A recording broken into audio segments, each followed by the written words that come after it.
So why am I doing this? I'm starting this podcast because we all have a story and finances play a part in our struggles and successes. If we can learn from the many mistakes many others have made, we can make sure that more of us are successful. Like the quote says, to increase the chances of success, we must increase our failure rate. To be honest, I failed a ton. I will bring people from all walks of life, but mostly service members. If you have a story you would like to share, do not hesitate to reach out. From the go, like and subscribe to this podcast so many others can benefit. All right, good afternoon. So today we have Jordan. He's a member of the special operations community, finance expert. And dude, we've been talking on Instagram for months now. And I think we see the finance world similarly. So yeah, man, how you doing? Great, man. Thanks so much for having me on. I really appreciate it. I know we connect. I like to comment on your stuff. I think you're putting out some great content, so I appreciate you bringing me on. Yeah, man, it's a pleasure, and it's as you know, it's just about how do we reach more people, provide more resources to people in order for them to get into their version of wealthy, right? Not everybody's wealthy looks the same, but yeah, man. Tell me a little bit about you. What are you open to share? What do you do with your life, and maybe your background, where were you born, raised? Sure, yeah. I'm from the great state of Georgia, but I haven't lived here my whole life. I bounced around a little bit for the military, for college, my undergraduate and graduate school was in the state of Alabama. So I actually got my law degree before I came into the finance space. Wow. I actually, when I first started in finance, I didn't know what the stock market was. I really had to be taught. But one of my mentors, the guy that brought me over, said, I can teach you finance. I can't teach you relationship skills. Yeah. For any of those listening that want to be involved in finance in some way, you can learn finance, but you got to have those relationship skills because, earning trust and building relationships is really a big key part of our job. Yeah, totally. And it's funny you say that because in the world of finance, there's really, there's many ways to skin that cat. Yeah. Right. But if you don't trust the people that you're working with on both sides, right, if you cannot convey trust and you cannot receive that trust, it's not going to go anywhere. Right. And that's super important. With that, you were born in Alabama. Are you open to share what school you went to? Yeah. So I was born in Georgia. Georgia. No worries. I went to Alabama for undergrad, and then I went to Samford for law school, and then I got into finance around 2017. Cool. But I've been in the military since 2009, so I did a hard thing, and it's been interesting. It's been great. I mean, interestingly enough, there's a lot of similarities between the finance world and the military. Or you just brought up a great point, right? Trust. So if you don't trust your teammates, you're not gonna have a good time. Yeah. Super important to make sure you trust the people that you're working with. And that just helps with communication. That helps with mission accomplishment. And in terms of finance, that helps make sure you get done what you want to get completed. And maybe I'm going to have to bring you in this idea that I have. I want to write like a handbook. I already have the title for it. But it's like really the similarities of finance and warfare, right? Or the military. I don't know if you saw a post that I did of like how I see taxes like the infantry, taxable investments like the infantry, Roth like soft, real estate like fires, term insurance like a medevac, and permanent insurance like a medevac with a QRF. So it's like all of them play into our strategy, and I wouldn't want to go to war with just one of them. Absolutely. Right? Well, I'm sure that you see it too. One of my biggest pet peeves is people that believe that the real estate is the only way to get wealthy. And I'm like, here, buddy, I can assure you Robert Kiyosaki doesn't only have a real estate. For sure. I'll put my whole paycheck on that. And it's I don't know why they negate it. Yeah. I mean, diversification of assets is super important, right? You can totally be gung-ho on one. Like, I was a heavy weapons platoon leader, so I love machine guns, right? But I know that to win a battle, you need more than just a bunch of guys with machine guns. Yeah. Right. The same thing goes with finance, right? Make sure you're diversified is super important, and your eggs aren't all in one basket. Yeah, totally. So with that, with finance, I know you're in the finance space, but as you were growing up, what are your finance scripts? What did you hear people talk about? How were you brought up financially, and how did that affect you as an adult? Yeah. I had an interesting childhood. A lot of folks, both in the military and those that just have grit in general, I feel like we don't always have the best lives growing up. Yeah. Right. So, when I was a kid, great life, parents were together, wonderful. But about my teenage years, parents got divorced. I was in a very bad situation. Father was in and out of jail. My sister and I had to figure out how to keep the lights on at the house. Wow. We had some criminals and convicts living at our house. We eventually, my sister graduated. She went off to college, and I was homeless for a little bit. And we ate ramen noodles for a little while. But that said, I've seen what money can do, and I've seen what a lack of money can do. And I never want to be in that situation again. And I want to make sure I can teach others financial literacy so they and their families don't end up in those situations as well. Right. Do you feel, and I think I try to convey this to people that have not come to maturity, but how important is it to you, the lessons that you learned in that time of lack of money? Like, do you go back to those? It's like, this is that important. This drives me. I don't even know if it was the lack of money at that time. It was just, I was in such an environment that, I could have ended up dead. I could have ended up in jail. Somehow I didn't. And that was, I think, because there were people guiding me, that I was open to saying, you know what, I do need help right now. Like, it's okay to say I need help, right? And taking those, not handouts, but, when people are going to give you lessons, you listen, right? I think that's super important. Whether or not you agree with those lessons they teach you, at least be open to listen. And I think that's the same thing with talking to different financial advisors, right? Be open to what they're saying. But there was definitely a lot of financial based learning that happened. I lied about my age when I was 14 years old so I could get a job. Nice. Because I needed one, right? I worked at a chocolate store, which was a really cool job, especially as a 14-year-old. But you gotta make things happen when you're in those situations, and you're going to take jobs. Shoot, man, I was selling lemonade when I was a kid. I was selling aloe vera plants on the side of the road, anything to make some money so I didn't have to rely on others. Mm-hmm. But eventually, you get to the point where you're eating ramen noodles for weeks at a time. You're like, I don't want to do this anymore. Yeah. So those are just some of the lessons I learned. So just quick one, because I'm actually been thinking about this on ramen noodles. What is your favorite way to have ramen noodles if you were to try to show somebody how to enjoy it? Because I know there's a lot of young guys that are living that life, right? Yeah. I don't want to bring you back to that tough moment, but guys are like, how do I enjoy this, right? Yeah. Honestly, I haven't had ramen noodles in like 20 years, man. But I was just the straight chicken seasoning pack. It was fine, but I would crush stuff up in the ramen noodles too. I think I had like Doritos. I remember the Cool Ranch Doritos on chicken ramen noodles, and it give it just a little bit of a crunch. Yeah. That was pretty good. That's so weird. I haven't thought about that in a long time. Yeah. But yeah, no, that made it work. And yeah, there's guys, girls, there's people just eating cup of noodles every day, right? And and fortunately, I'm not in that situation again, and I agree. Want to be. So that's a motivation to work and every day and say, I don't want ramen noodles today. And maybe what I asked that is that I wanted guys to know that that even in those hard times, there's a quote unquote fond memory. You were maybe that the Doritos is what made that day better, right?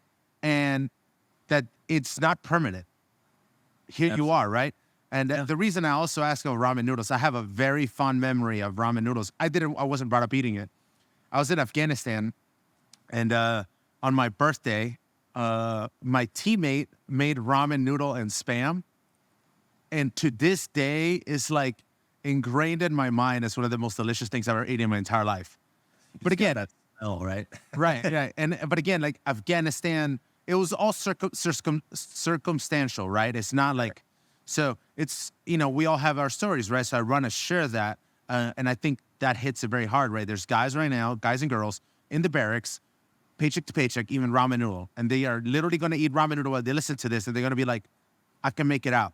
I can be where Jordan is, and it's going to be awesome, right? And they'll never forget it, right? So that's huge, man. That's huge. And I appreciate you being candid with that. Of course. Now, in as you transition, or maybe not fully transition, going from the military to finance, what skills did you gain in the military that you are able to apply now as a professional, and especially in the finance world? Sure. I think, understanding that we've always got to be ready for fragos, right? We've always got to be ready to adapt. The market changes, our budgets change, life changes. Maybe you get pregnant or you get someone pregnant. We have to be able to plan with different courses of action, right? Different COAs, and make sure we're prepared for those changes, right? We know that things can happen at any time. What are the most likely things to happen, right? And therefore, what are our most likely courses of action? So I think one of the things one of my mentors here tells me in the business is that we have to work in the business, but we also have to work on the business. Okay. Ooh. So same thing with the military, right? Like you're working on mission planning and you're working on yourself, right? You're constantly PTing. You're constantly trying to make sure that you are prepared for the mission, as well as reading, right? Reading about previous battle spaces and how you can utilize those concepts in a new battle you might encounter. Same thing with finance, right? If you're saying, well, I know I'm going to get my paycheck this month and I know it's going to be this exact amount, but what happens if my tire blows out? Do I have the finances to take care of that tire situation? How is that going to affect the rest of my budget? Do I have an emergency fund, right? So you have to think about these different potential courses of action in case the worst happens, right? Right. Hope for the best, plan for the worst, just in case stuff hits the fan. Yeah, it's funny. That's what I love about the finance world. It's very similar to the military, right? Like the tire situation or getting somebody pregnant is like the enemy action, right? It's like, how do you react to it? Do you get paralyzed? Or you already have a course of action to be able to, that you've already planned for it, right? And in our time deploying, the way the U.S. military is, we were sitting there waiting to get attacked. It was like, please do it. Please hit me. But in the finance world, people are like, oh, no, please don't. I don't want my tire to break. I don't want this to happen. But in reality, it's like, if you're prepared, you're like, oh, there goes my tire. Whatever. Yeah. No big deal. Right. And I don't like that hurry up and wait scenario. Right. Probably use that, right? But we got to be ready for like when that wait happens, when that wait ends, finally. Are you ready to move forward? Are you ready to, go fix the tire? Are you ready to, take care of a baby? All those things are there. Yeah. You know they're possible. You got to start planning for them now before you get there, or you're going to be screwed. You're going to be in a sandwich situation. 100%. 100%. So you said about personal development. What are, books or people you listen to, mentors? I mean, like, not close relationship mentors. Who do you listen to in the finance world, the personal development world that you could pass on to people, or any favorites for that matter? Well, the book I most recently read, it's actually a little bit older, but it's called The Go-Giver. Okay. I don't know if you read that one. You got excited there. Bro, I live by law number 1. Perfect. Live by it. Yeah. So the general idea for those that haven't read, at least to me and what I see is, there's so many people that says, yeah, I want to be a go-getter, right? But like having a giving mentality is going to pay off tenfold, right? Yeah. So be someone that can offer something as opposed to just asking and asking. So I'm going to pivot real quick. I do a lot of networking. In fact, I started a networking organization where I live, young professionals of the city I live in, right? And with that, I feel like people come to those and they're like, let me just make it rain business cards. That's not how to operate, right? So just a tidbit for those of you that want to network in the civilian world, be willing to offer something else to others before you try to get something in return, right? Yeah. You can't throw out your business cards and be salesy. That it's not going to work well for you. Maybe one time, but in the long run, no. You have to be there to connect other people and say, somebody says, yeah, I want to buy a house suit. Cool. Let me introduce you to my realtor friend, right? You're not getting anything in return, but you're making a connection for other people. Ultimately, that's going to help you in the long run. That's that giving mentality. There we go. He pulls it up. Boom. Yeah. So your true worth is determined by how much more you give in value than you take in payment. I love it. Yeah. Right? Yeah. I actually have this saved on my desktop. Look at that. It's like, Like- pivotal to how I've learned to see the world of finance, and if you want to get to wealthy, you follow these laws. Piece of cake. Piece of cake. Absolutely. Yeah. Yeah. So I wanted to put it up for people that are watching. For those that are listening, the law is the law of value, law of compensation, law of influence, law of authenticity, and law of receptivity. So if you got any questions, go read The Go-Giver. We're not going to give it all away, because if not, you miss out on the book. Yeah. Sick, dude. That's awesome. The Go-Giver. Cool. So what about people that you look up to, finance world, personal development? Yeah, some of my colleagues, I mean, these guys and girls that have been here, 25 plus years, they know the deal. I do work with a lot of personal financial planning, but I've also been stepping into the business space as well for a while. And, Yeah. we don't know what we don't know. And oh my goodness, some of these guys and girls that have been here for, 25, 35 years are just fountains of knowledge. So what's the phrase about beware of old men in an occupation Of young men? Yeah. Right. That's kind of how I feel in this space, right? There's a lot of folks here. It's like talking to a Zulu, or, just somebody that's been around the block multiple times. Every single one of those people I know can teach me something that I didn't know the day before. 100%. Right. So there isn't one person necessarily. I just know that there are a bunch of folks that I have as colleagues that I know I can always talk to about anything I need. Great. So since we cannot reach them, at least not easily, so what about on YouTube, social media, anybody you look up to or follow, or you? I wouldn't say nobody's perfect, right? Sure. Who is somebody that you enjoy, or you like when they post something, you're like, oh man, this is gonna be good. Oh my goodness, I can't think of her name. Cody Sanchez, is that who I'm thinking of? I don't know if you said Cody Sanchez. Yeah, she has an Instagram page, and she's really great about talking about what are called boring businesses. Ooh. Okay. So boring businesses, obviously that doesn't sound exciting, but a boring business can still be a successful business. So you think laundromats, vending machines, right? Something that you can start with less than $5,000, but you start building it up, and over time, it can really turn into something successful. You have to put extremely large amounts of time and energy into it, but you get one location and you set something there, you start funding it, then you scout a new location with some profits that you made, and you start an empire of vending machines or laundromats. Boring businesses is what she's all about. And I think she is married to a SEAL. So she knows the military community well. She's pretty cool from everything that I've seen her post about. Oh, I found her. Yeah, she is a investor in boring businesses. Yeah, dig it. I mean, Alex Hermosi follows her, so she must be legit. Yeah. What's her at on Instagram? Is it It's at Cody Sanchez, but Cody is CODIE, and Sanchez with a Z at the end. Yeah, she seems badass. Yeah, perfect. Now I'll be looking into that, because boring businesses are a huge deal, right? We look at Warren Buffett made his money with a paper route, right? And people think it's easy to think of Warren Buffett as this investor. They negate the Warren Buffett paper route boy, the Warren Buffett picking up slips of the horse track to make a few cents, right? Exactly. You got to grind it early to get up to that wealth. Jordan, the 10-year-old aloe vera salesman. Okay. Yeah, there you go. Jordan, the 10-year-old aloe vera salesman. You got to start somewhere, Yeah, man. That's a big deal in a boring business, but it helped you set a foundation. But that's great, man. That's great. And I like what you said about Fragos, right? How we got to stay flexible and adjust. So what about asset classes? I don't want to talk about like stocks, but in general, and whether you have a favorite or not, what is something that you enjoy, and how do you use it?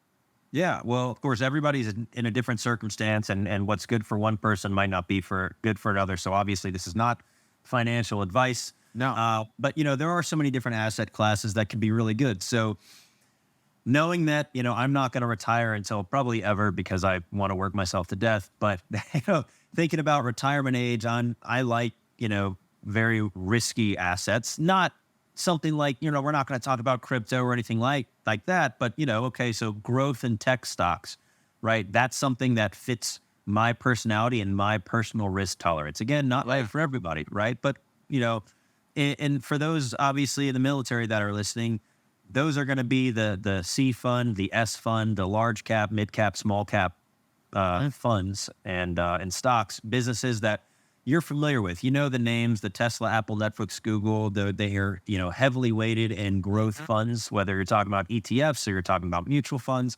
I like those because I know I have a long time horizon until I'm actually touching those assets, at least in my retirement accounts. I'm okay to live by that riskier investment because I'm not touching that money for a long time. And we know that statistically, if you look at the market between 1926 and 2022, over a 1 year return, you're looking at positivity 73% of the time. But if you look at over a 15-year annualized return, the market's positive 100% of the time.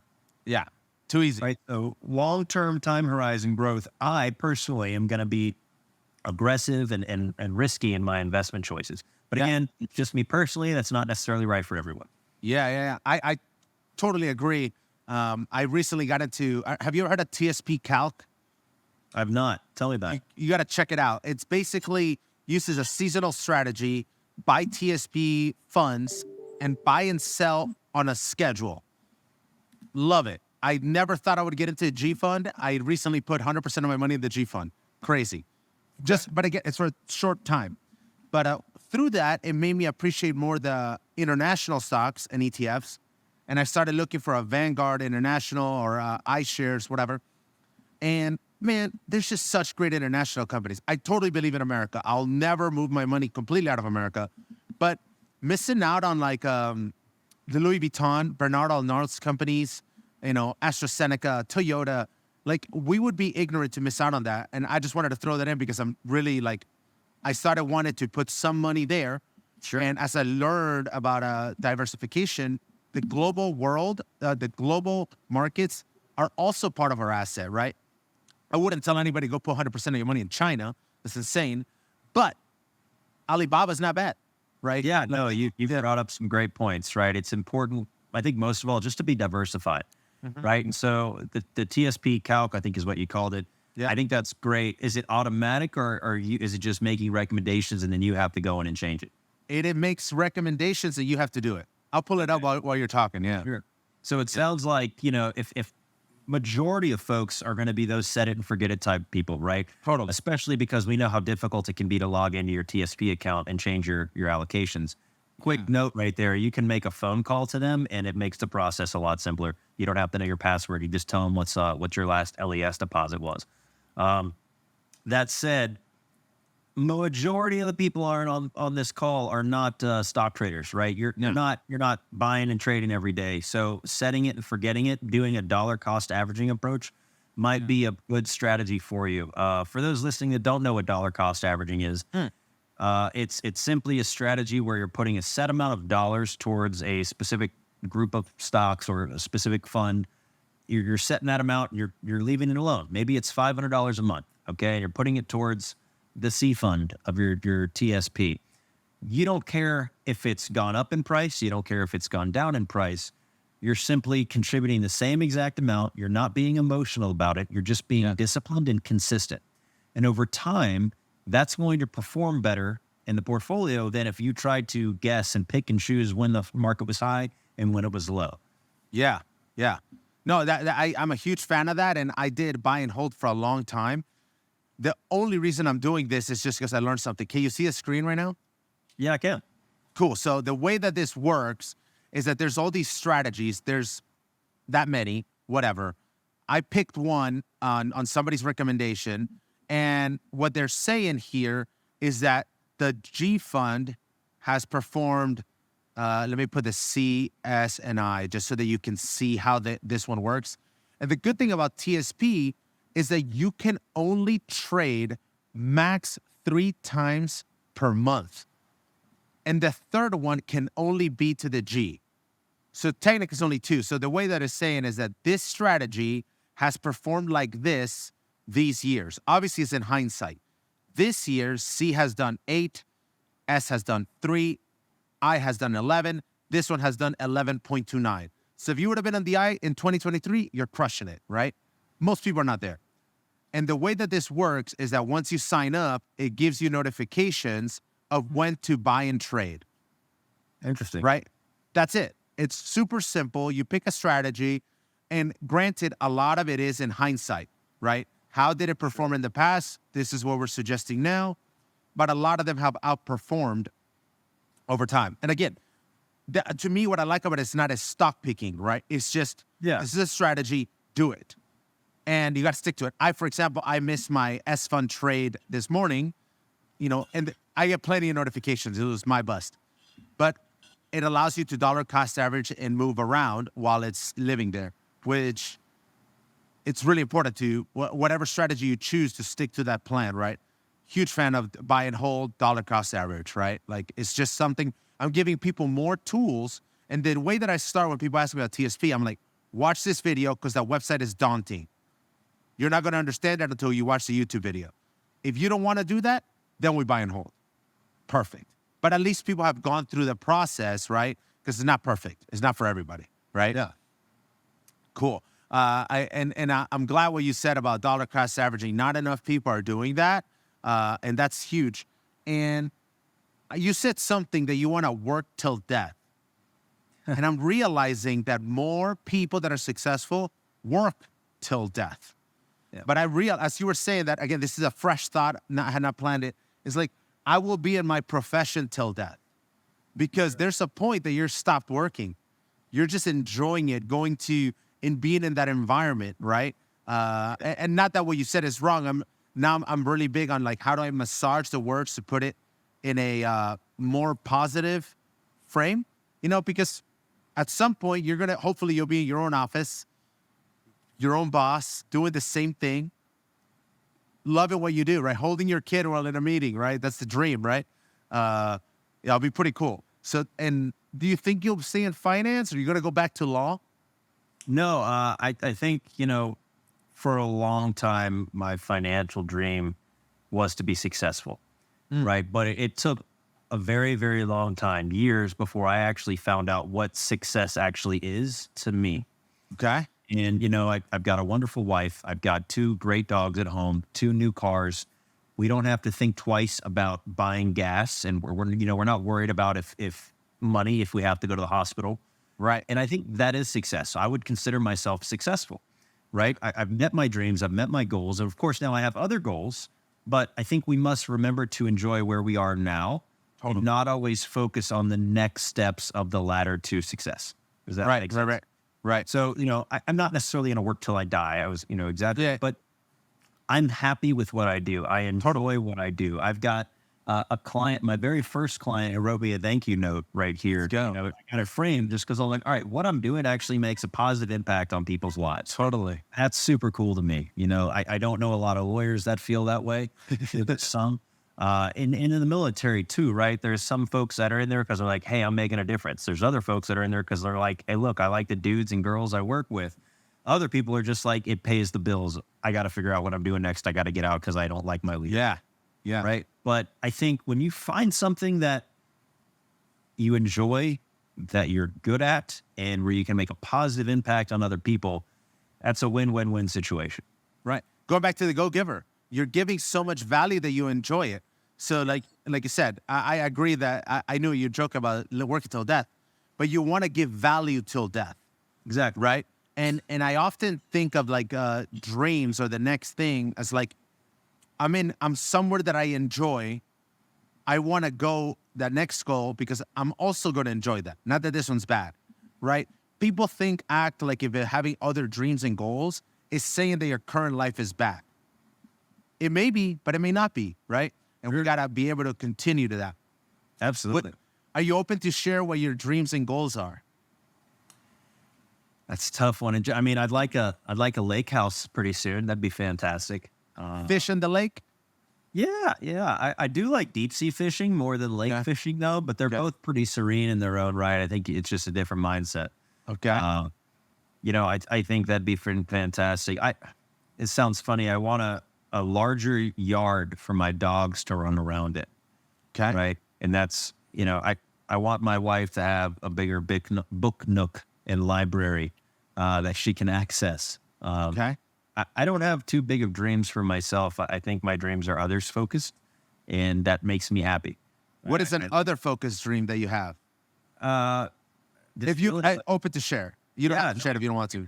I want to be at the point where my wife retires, right? Like, just theoretically, she could probably retire now and never work again. I mean, I'm 33 and she's a couple of years younger than I am. Okay. I think she'd be bored if she retired now, so she's not doing that anytime soon. But that's a goal that I want.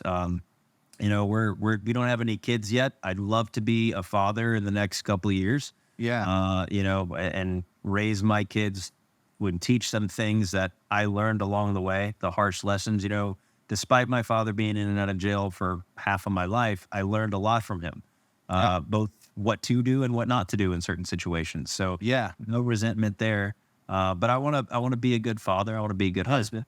And I want to help as many clients as I can while still maintaining good relationships with them. Totally. I think that's tough because the more people you help, the more you pull yourself away from others. Yeah. Having a lot of clients that I'm helping, but also maintaining good relationships with them is super important to me as well. Totally. That's huge. And I'm going to ask this question, because it is something I saw recently. So have you heard of Cristiano Ronaldo, the soccer player? Yes. So I heard that he took his son, where he was raised in the poor town in Lisbon, and his son was like, "Dad, you lived here?" He was shocked. So would you show your son ramen noodles with Doritos? Yes, absolutely. I'd show him how to yeah. cook the right way. I'd show my kid, I'd teach him how to cook chicken on a bonfire rock. We're going to do all sorts of stuff, man. We're not pregnant yet, but one day, that would be really, really great. Son or daughter, right? They're both going to learn. Yeah, either way, right? It's got to enjoy it and value the things that we now have. And I've seen this, especially in the military. I talk to a lot of guys in the military that are like coming from tough situations, tough upbringings, brought up poor. And I'm talking to them now. I'm like, you're in a beautiful home. Oh, you're in a beautiful home. And I'm like, you made it. And you may not realize it because you are living paycheck to paycheck, but you've already outdone your parents. That is something to be proud of. Now let's just keep fixing it so that your kids can live in a more beautiful home, travel more, right? We got to continue to move the ball forward, right? So that people can get there, right? And people feel that because in our surroundings, which the military is unusual, that 25-year-olds buy houses left and right. Yep. Right? It's like, you're already doing great. Enjoy this. Now we got to fix this. Don't live paycheck to paycheck. But you're also trying to break habits that your parents gave you while they were trying their best, despite their failures, right? So it's incredibly interesting to see that. And I wish more people would value that time, right? Yeah. So I always ask this, have you maximized your military pay, your any bonuses? Did you take the career starter loan? If you're an officer, what did you do? Did you maximize HCIP if you got any deployment pay, or is it all gone, partied and drank? Not all of it. No. I've gotten an officer retention bonus, which those are rare. I'm super lucky I got one. I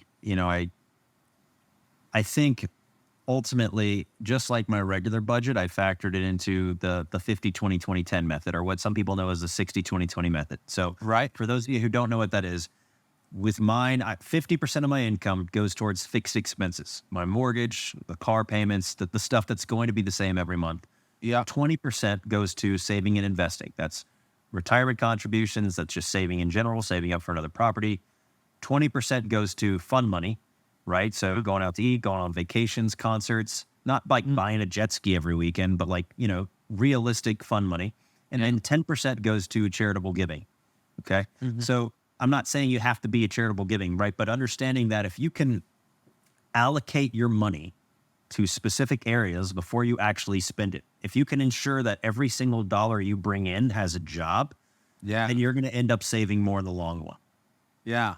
I think that, and I try to explain this to people, I personally don't like budgets. Not a fan. Because the budget, to me, it feels like an AAR of something that's past, right? I'd rather go on the offense. It's like you said, this is my money. I need to allocate it. This is what you're going to do upon your arrival, right? what is it? Giving it task and purpose Absolutely. instead of waiting to like, oops, my bad. Now I got to adjust the budget, right? People are like, you can't live like that. Sure. So go ahead. On my last deployment, right, it was a significant amount of money, and I was like, all right, well, what big events do I have coming up in my life? I had a wedding that I had to pay for. I had a new house that, we use the VA home loan, but you still have to furnish the home, right? You can't just move into a house. Bachelors, make sure you put blinds on your windows and have curtains and have a friggin' plunger for your bathroom, please. Yep. All right, like, you got to furnish the home, right? So I had a specific high yield savings account that I was utilizing while I was deployed, that I was putting, let's just call it $1,000 a month specifically towards that fund. Yeah. Right? House wedding truck fund is, I think, what I called it. So, I was saving specifically for that thing, and maybe you separate it, but if you have a specific goal in mind, a specific saving, allocate money towards that, but also make sure you're doing it efficiently, right? If you have an investment account, but when you sell those investments, you're going to have to pay taxes on it, right? If you utilize something like a savings account or a high yield savings account, that money's liquid. You don't necessarily have to, pay taxes on it like you would if you had an individual investment account. You're not touching your TSP. You're not doing those things. So be cognizant of where you're saving those dollars in the vehicles specifically. Yeah. Are you able to share what high yield savings accounts you enjoy? I'd rather not, but I will say that honestly, just Google, best high yield savings accounts 2023. There's so many out there. I knew recently Apple paired up with, I think it was Chase, and it's like 4.15%. Yeah. Right. So, I'm not, again, that's not me saying take action and go get a high yield savings account, but I think they should absolutely be looked into, right? Investigate those, look at the ones that are going to provide the best return for you, and understand like your time horizon, right? When do you actually need the money? And think about that before you choose any investments as well. Yeah. That's great. And I agree. Like, people kept asking me about the Apple one, and I'm like, hear me out, man. I don't love it, but you're not going to be wrong by you doing it. Like, do whatever you want, right? It's better than what you're currently getting, right? And that's good enough for me, right? People think that you immediately got to go to 10%, when in reality, the 4 goes a long ways. And depending on the market conditions, the 3 may be amazing, right?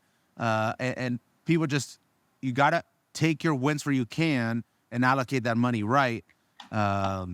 And like what you did on deployment is huge. Did you use SDP on that deployment? Were you able to? I was just thinking about that. I decided based on what I was looking at the market, what the market was predicted to be, to not use SDP, and I'm actually okay with that. Also, I deployed as a National Guardsman. They put us on different title orders, but that made it a little bit more difficult to utilize SDP. So for those guardsmen out there, it might be tough for you.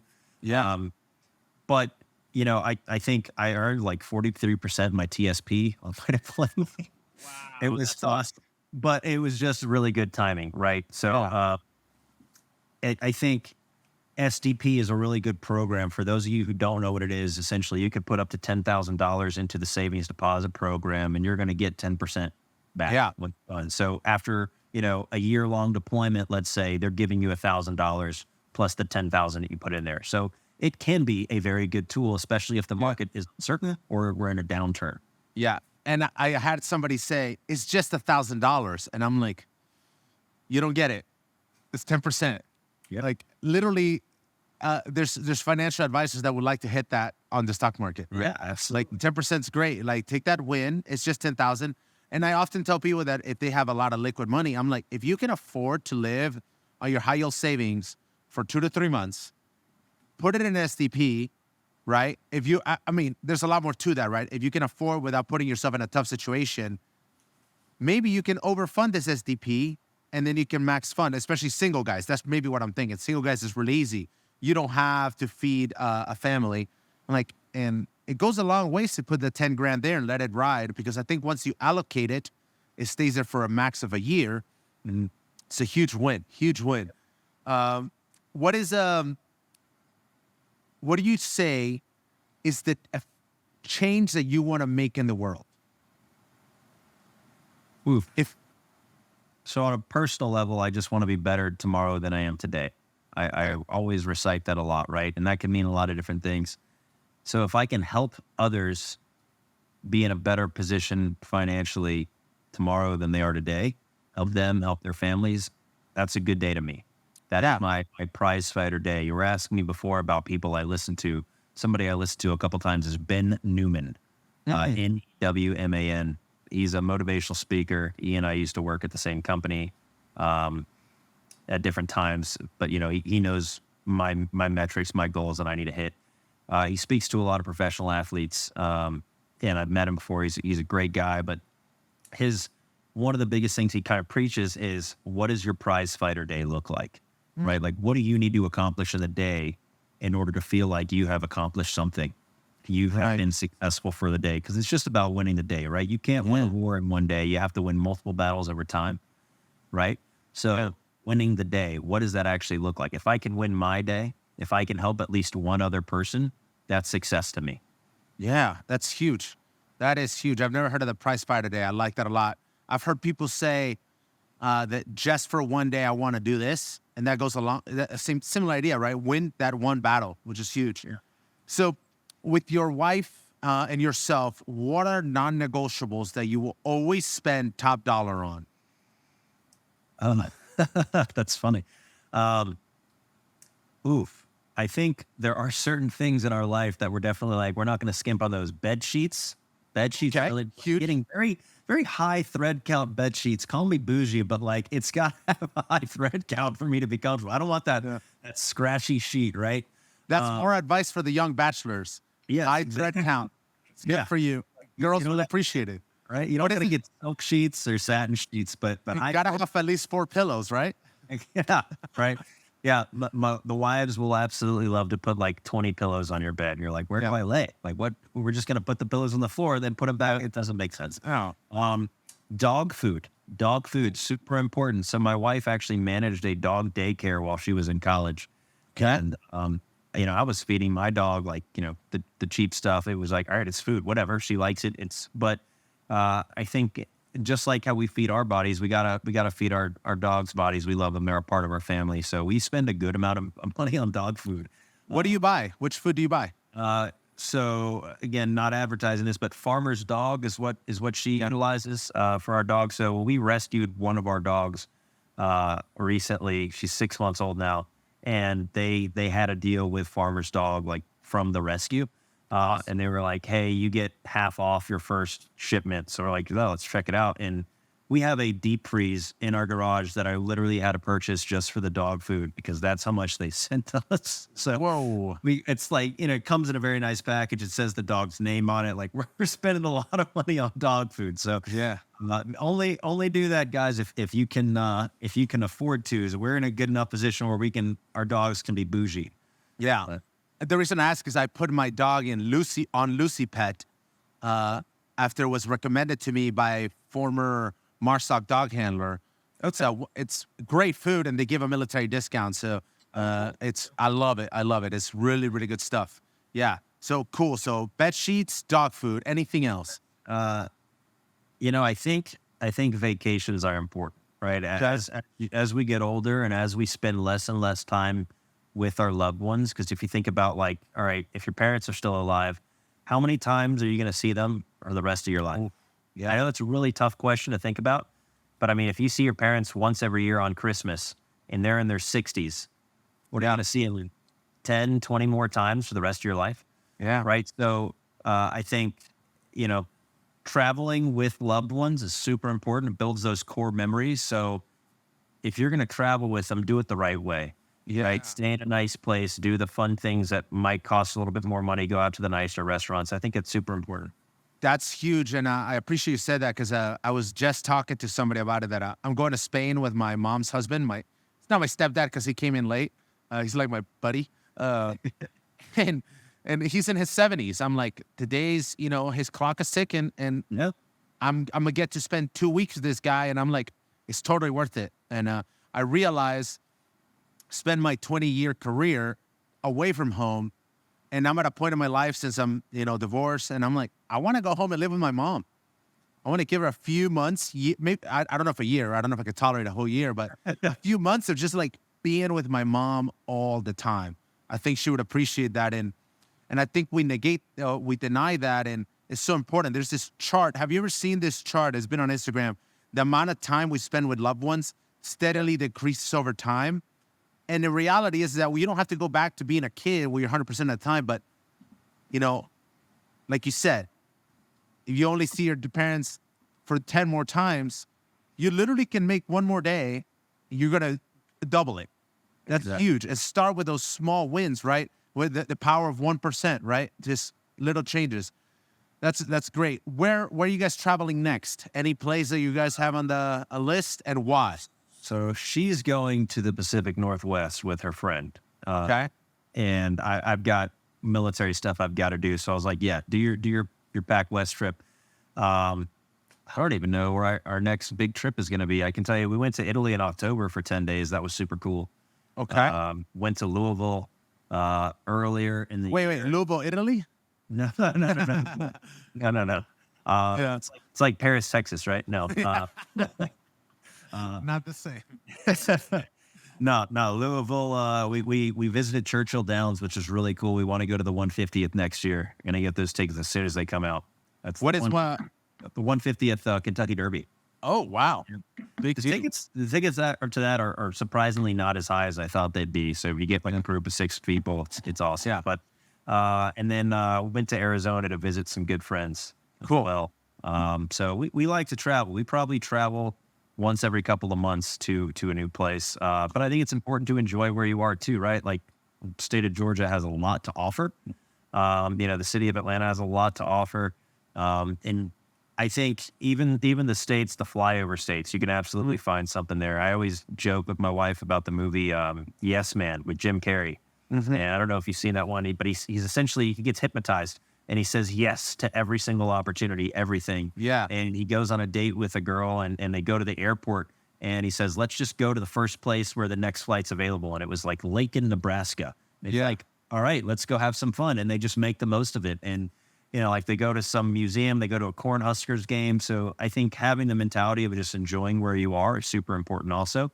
Yeah. And, again, travel. If you spend a little bit more on some travel, you can really enjoy that time and make some good core memories. Yeah. I think that's huge. And, we're trying to share people. To me, it's important to share dreams to show people that you can achieve them, and you got to stay not focused on them, but they can become real and enjoy them. Right. Yeah. So I would, let me, if I can clarify too, right? Like, travel's our thing. So it's important to us. Maybe travel isn't somebody's thing. So obviously you don't spend more travel there. But like, if you love going to plays, spend some money on some plays, get the good seats where you're next to the orchestra, where you can see the sweat dripping off the performers. Yeah. Like, when you're allocating your budget to that fun money, right? It's what you really enjoy. That's something you're passionate about. If you are really passionate about volunteering or, having charitable giving, put that into your budget. Right. Yeah. So I'm not saying, spend it on something specific other than something that's important to you. If it's important to you, you can afford to save a little bit more for that important thing. And I think you said something huge, because a lot of people, and I'm gonna shoot it down because it's I hear it all the time, is guns and ammo, right? I love it. Glad you love them. How important is it, this material thing? Yeah. Right. And I get it. We can dive into this conversation. It's so deep, and I'm not anti-gun, but is that the most important thing? Is this what's going to give you joy at the end of your life? I highly doubt it. Yep. I completely agree with you. Maybe you have some buddies and you guys like going to the shooting range, cool, or you're in shooting competitions. I get that. Like, Huge. You don't need to load up on 30 guns just to have them. Again, I'm also not anti-gun. I was a friggin' infantryman and infantry officer, right? So I love me some guns, right? But what's the ROI, right? Yeah. What is your return on investment? So experiences are important. So look, if you're going to SHOT Show, you're doing that, and that's just something you're passionate about. I get that. But you're when you pull that trigger, your ammo's flying out of your spent ammo's flying out of your gun, just like the dollars are flying out of your wallet. Yeah. You're probably not going to remember that shot either. Right? Just allocate it efficiently. That's all I care about, is allocating your dollars efficiently. It made me think, when you're talking about tickets for the 150th, is that I'm doing everything in my power to go to the World Cup final when the World Cup comes to America. That is like huge to me. I want to be. I don't care who plays. I just want to finally go to World Cup final. Even though the probably the greatest World Cup final just passed us. Yeah. Is it happening in Atlanta? I feel like I saw it might happen in Atlanta, but did they finalize? They haven't. I have suspicion that Jerry Jones, the owner of the Cowboys, he is going to make sure it happens in Dallas. I can see that. Yeah. That's a cool stadium too. I went there for the NFL draft. It was like 2018. I had some clients over there. It was a lot of fun. That's awesome. That's awesome. You see, like, got to enjoy those things. So we've talked a lot, great conversations, and you're doing a lot for people. If you're open to share, just as we talk about failures that people had, can you think of 1, 2, 3 things that you see commonly, or things that are just drastic mistakes that people make, or that you have to work with their situation to improve it? Does that make sense? No, it does. First thing that comes to mind is short-term gratification. People are so much like, I want it now. They don't want to wait, especially Generation Z, right? Like, long-term gratification is so important. Saving little bits now will pay off immensely in the future. You know, that's why. Say that? Quick question. Would you say even $10 a month makes a difference? Yeah, absolutely. Okay. $10 a month is $120 a year. Love it. Right? Like it's going to help in the future. Now, obviously, we could argue semantics about the type of vehicle you're saving in, but the total idea is just saving money for the future. You know, and investment vehicles are great because of compound interest, right? Even high yield savings accounts, right? So don't just stick a bunch of cash in a safe or under your bed, because that's going to lose out to inflation. Yeah. Right. I can understand if you just want to have some immediately for the friggin' zombie apocalypse or whatever you think might happen, what could happen, who knows? But, right, like, saving for long-term gratification is super important, and I don't think enough people think about it. I remember sitting in the one TSP class we got in basic at Fort Benning, now Fort Moore, and there was this guy next to me. You know, I was 19, he was 18, and he had 3 kids. Oof. And I was like, should we put like 5% of our money into this? I didn't know anything about saving. And he said, no, I need all my money right now. I got a family to take care of.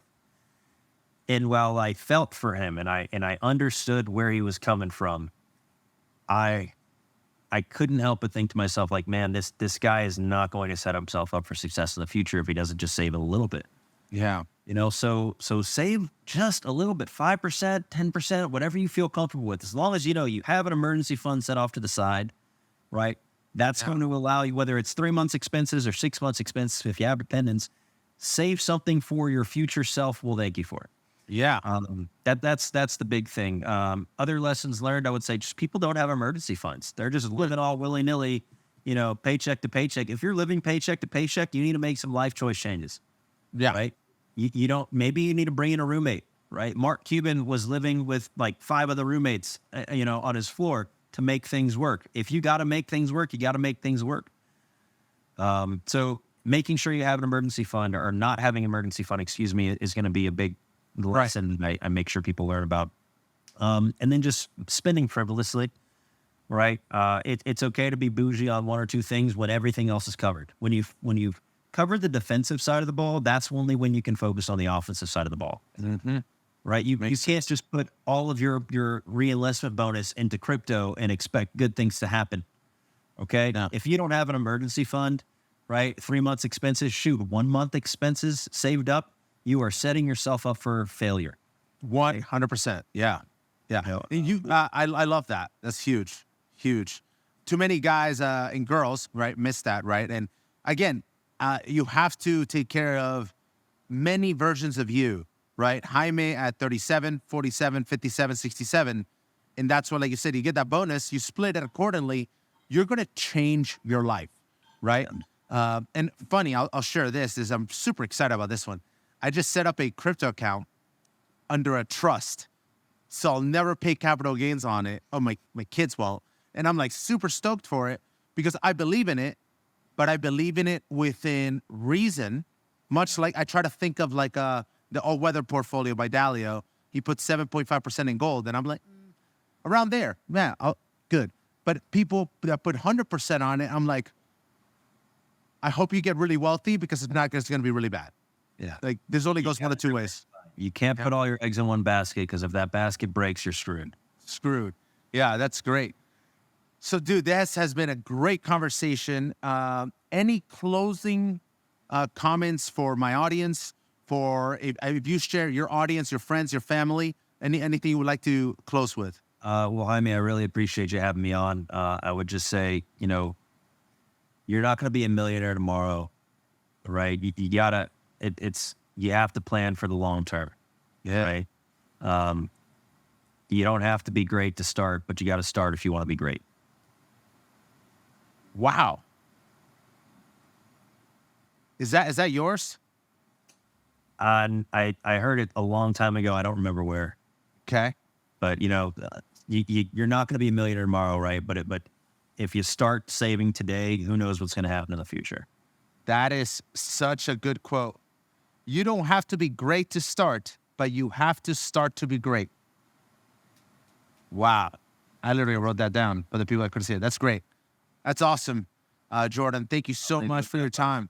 Yeah. Thanks for having me, man. I appreciate you, brother. It was a great pleasure, and I hope you guys enjoyed this episode, and I'll see you guys soon. This podcast is not financial advice, and it only represents the opinions of those participating.